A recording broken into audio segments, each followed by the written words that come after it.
So I'm gonna be unboxing this right here. Obviously, this is the last year's model for the LG C6. It is a pretty awesome TV. I'm not getting the 55-inch model because I've been using my TV as a monitor to edit. It is an older model, maybe about 4 years old now or 3 years old or so. The reason why I ended up getting this one is because obviously it's OLED. From my research, I know that I should be able to get some pretty accurate color with this versus the older model that I had. Not only that, but this is 4K and this is OLED. The model I have right now, it is LCD and it is not even 4K. So this bad boy was on sale. Normally this is about $2,000. They were on sale at Fry's Electronics. Okay, one day, 24 hours sale. I ended up getting lucky enough to pick up one on there for way less than $2,000. So that was my luck right now. I ended up getting the C6 because it's also curved. It's just better with editing, you know. I know a lot of people use two monitors, but if you get this, it's already curved, kind of serve that purpose. Also, from my research, I learned that the C6 has a better dynamic range than the B6. The B6 is also a pretty good TV, but I just wanted to go with the C6. It's not because it's curved, it just has a better dynamic range. And for the same price as the B6, that is not a curved TV, it doesn't have 3D in there as well. This one does. So it was just more like a no-brainer. And then after doing some digging and some research, this one was just a lot better than that. It was just a better deal. And the component in this TV, from my research as well, I read that a lot of component in the C6 is being used in most of LG's higher end models. So when you're updating firmware and software and stuff like that, it's gonna be a lot easier. LG will be able to push out a faster update for this TV than the B6. That's one of the reasons why I got this also, again. So I'm gonna show you guys the TV I have now and just a little bit of tour. So stay tuned. Okay, so this might be a little shaky, but this is my current model. As you can see, it's a little on the thicker side. So yeah, this is the older model I have, and I'm gonna be upgrading this. This is actually a 55-inch as well. It is a pretty cool TV. So I used it a lot to do a lot of editing, a lot of my edits and stuff like that. So it's not a bad TV. This is what I'm gonna be upgrading from. Have my computer, everything hooked up to it right there. Okay, so I'm gonna be moving this TV now into my living room and getting rid of the Samsung. So this right here is what's gonna be getting replaced with the TV in my room. This one is obviously like pretty freaking thick.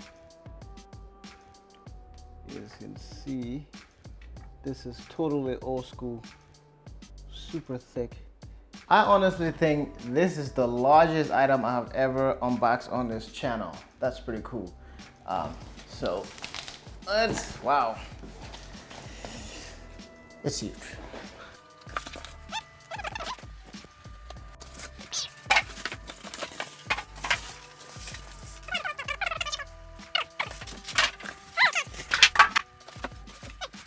Glass panel that this TV is gonna just slide in and just sit on your table.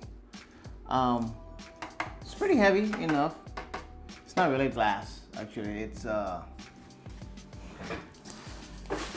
a bit of a thick plastic, like extremely thick, almost like glass, but it's not glass. It's a little bit disappointing, man. I thought it was glass, but it's not glass. It's just extremely thick plastic made out of some metals. And awesome. It's heavy enough to be able to handle the TV. I know it is extremely thin. It's thinner than my iPhone. Alright, so I'm about to drop the curtain on this so you guys can see what it looks like from the front. There you go. Bam. Just ridiculously cool. Yeah, so I'm gonna give you guys some close-up shots so you can see how thin this thing is compare to my cell phone. Let's check this out. So this is the TV and this is the back of it, and that's what it looks like from the back. Like I said, in the bottom it's a little bit thicker, and on the top it's just pure glass and pure madness. See how curved it is? Just all thin curve of curved goodness. Now, I don't know if you guys can see the detail on this TV. It is ridiculous. Like, the black is black and dark, and I mean, it's ridiculous. Let's see.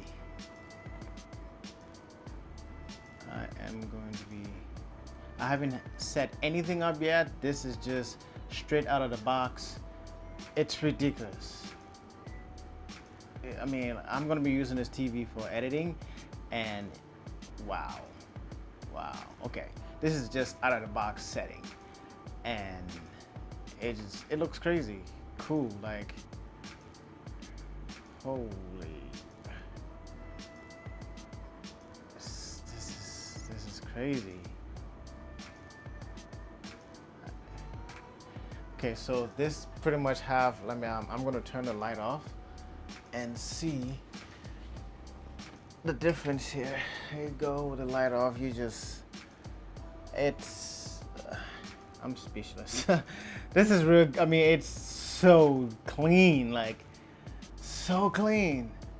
Wow. Yep.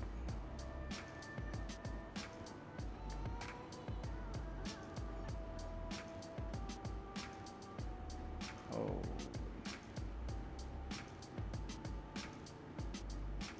Just ridiculous.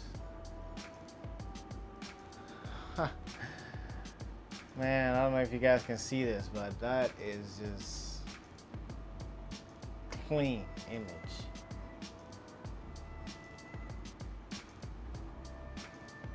It's almost surreal. But yeah, if you can afford one of these, I seriously say get it and go for it, because as you can see, it dimmed by itself and adjust to the lighting in the room here, because I turned off the light, so it just adjusted. So that's kind of cool. But like I said, I haven't messed with any of the settings here yet. This is just straight out of the box. It's ridiculous. I mean, wow. Turn back the light, and I like the fact that it's bezel-less almost. You can't even barely see any bezel on this TV. But 4K content on here is it's crazy. I still have to do more, but this is just straight out of the box settings. I just wanted you guys to check this out. I got this on a deal, so if you're interested and you have the dough, go for it, man. This thing is ridiculous. Anyways, I guess I'll see you guys in the next review. Okay, so I just want you guys to see this really quick update. If you're gonna be using this TV for computer editing purposes, do not buy it. I haven't contacted LG yet, but I've been reading online, and there's a lot of this issue that's going on with LG TVs, to a point where when I'm editing, the screen goes dim.